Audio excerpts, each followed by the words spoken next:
दिल्ली के लाल किला के पास 10 नवंबर को हुए ब्लास्ट पर कांग्रेस सांसद हुसैन दलवाई के बयान ने सियासी माहौल गरमा दिया है। दलवाई ने कहा कि चुनावों के समय ऐसे धमाके क्यों होते हैं, इसकी जांच होनी चाहिए। इसके साथ ही उन्होंने दावा किया कि उन्होंने कभी यह नहीं कहा कि आरएसएस ब्लास्ट में शामिल थी, लेकिन इतना जरूर कहा कि आरएसएस की विचारधारा आतंकियों जैसी है। उनके इस बयान पर बीजेपी नेताओं ने उन पर आतंकवाद को ढाल देने का आरोप लगाया है। हुसैन दलवाई ने सवाल उठाया कि चुनाव आते ही धमाकों की घटनाएं क्यों बढ़ जाती है, इसकी जांच होनी चाहिए। उन्होंने कहा कि कुछ संगठनों की विचारधाराएं हिंसा को बढ़ावा देती हैं और उनके मुताबिक आरएसएस के भीतर भी ऐसे गुट हो सकते हैं जिनकी सोच खतरनाक हो। उन्होंने ये भी जोड़ा कि आरएसएस स्वयंसेवकों की तरफ से कंधे पर लाठी लेकर चलने की परंपरा हिंसा की मानसिकता को दर्शाती है।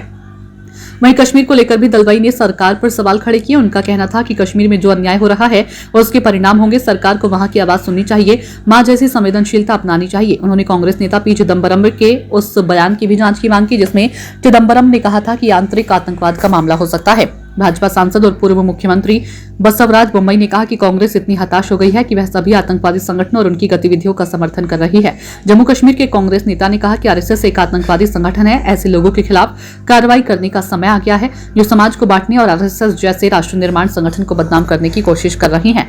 वहीं कांग्रेस सांसद हुसैन दलवाई की तरफ से दिल्ली विस्फोट को कश्मीर में अन्याय से जोड़ने पर प्रतिक्रिया व्यक्त करते भाजपा प्रवक्ता शहनवाज हुसैन कहते हैं, हमें नहीं पता था कि कांग्रेस नेता ऐसा बयान दे सकता है। कांग्रेस को ऐसे बयानों के लिए माफी मांगनी चाहिए।